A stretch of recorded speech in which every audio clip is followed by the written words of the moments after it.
As I speak to more wealthier clients, ultra high net worth individuals, the topic of Monaco comes up in conversation. How to get residency in Monaco, how to pay zero taxes in Monaco, how to deal with the wait list, because there is a multi-year wait list to get into Monaco. And is Monaco even worth it as a country to pay less taxes? Now, specifically, one of my clients from Australia, she wants to move to Monaco. We were looking at the requirements. Monaco technically has a golden visa. Some people call it residency by investment. If you show that you have a wealth, if you can deposit that wealth into Monegasque banks, you're going to get residency in Monaco, and then you're going to get citizenship if you live long-term, more than 6 months per year in Monaco. There is a wait list. You need to wait at least 3 years to start the process of getting residency in Monaco because many wealthy individuals want that privilege. It's obviously a high-end place. It's a club.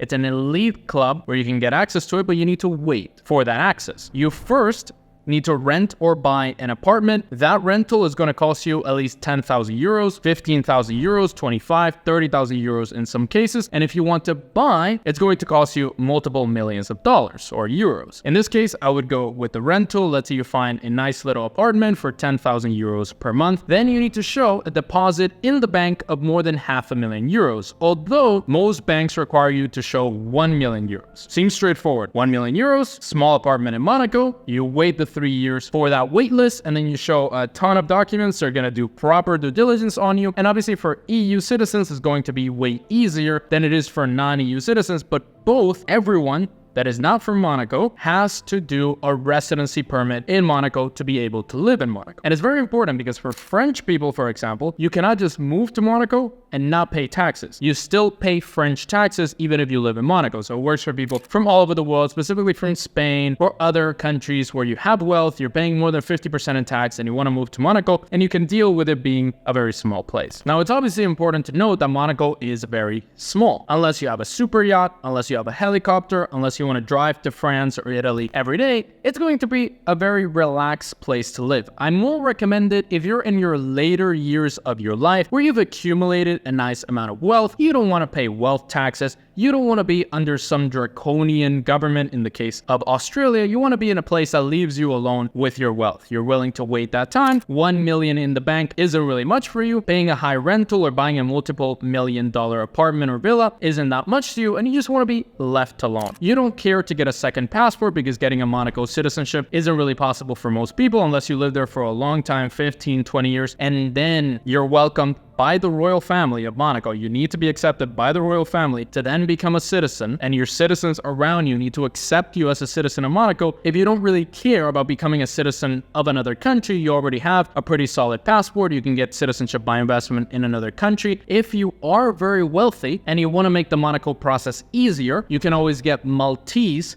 citizenship by investment. You invest 1 million euros or you donate 1 million euros to Malta. You get a Maltese passport. Now you're in the EU. You still need to do the wait list, but you get in way easier than a non-EU citizen, and then you can go live in Monaco and enjoy the last years of your life. More factors that might influence your decision to make your home Monaco: the safety, very safe country. Paris and France in general are becoming more unsafe with the refugees, with the illegal immigrants, but at least the south, specifically Monaco, I know it's not part of France, it's a different country, but it's in the same region. At least Monaco is still relatively safe compared to many other places, not as safe as Abu Dhabi or as Dubai. But if you don't want that no nature, modern lifestyle, you want a more traditional way of life, traditional architecture, because Monaco was built in the 70s and the 80s. You won't see like crazy skyscrapers ever like you see in Dubai. If you want that kind of architecture, that kind of lifestyle, and that kind of networking, because in Monaco, you're not going to find 20-year-olds that made their money in crypto. They're not coming to Monaco. They're going to Dubai. They're going to other places around the world. You're going to find 70-year-olds that made their wealth through a business for 20, 30 years. You're going to find CEOs. You're going to find investors. You're going to find famous artists. You're going to find people that have super yachts, that have helicopters, that have private jets. They leave their jet in Nice. They come to Monaco to enjoy their time in Monaco. They spend those 6 months a year in Monaco. And it's also very important to note that Monaco, you cannot spend less than the 6 months per year and claim tax residency. You have to spend those 6 months. But for the residency itself, there are no physical presence requirements. So you don't need to stay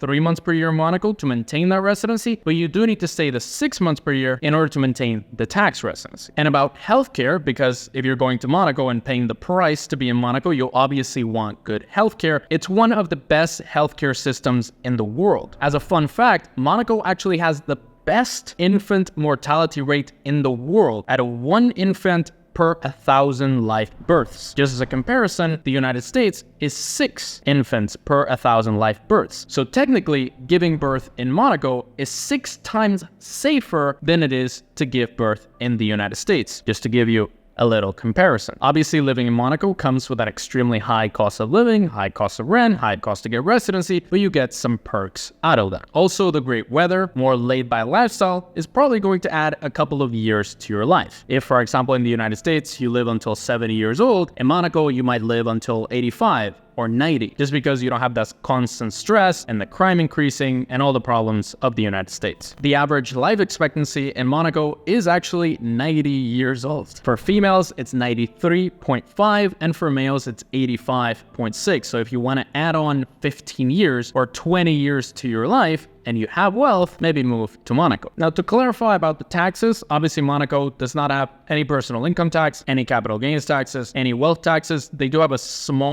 very small property tax, but if you want to pay much less tax, you don't want to worry about a government chasing you down for half of your money, Monaco is a perfect place. If you're a wealthy individual and you're thinking Monaco could work, but it's too small population, I think I'm gonna get bored, you definitely want to check out this video right here. On many other countries, we have more than 20 around the world where you can move to as a wealthy individual. These countries are safe. These countries want to welcome your wealth. They don't want to tax your wealth, and you can enjoy your wealth better around the world. Check them out right here.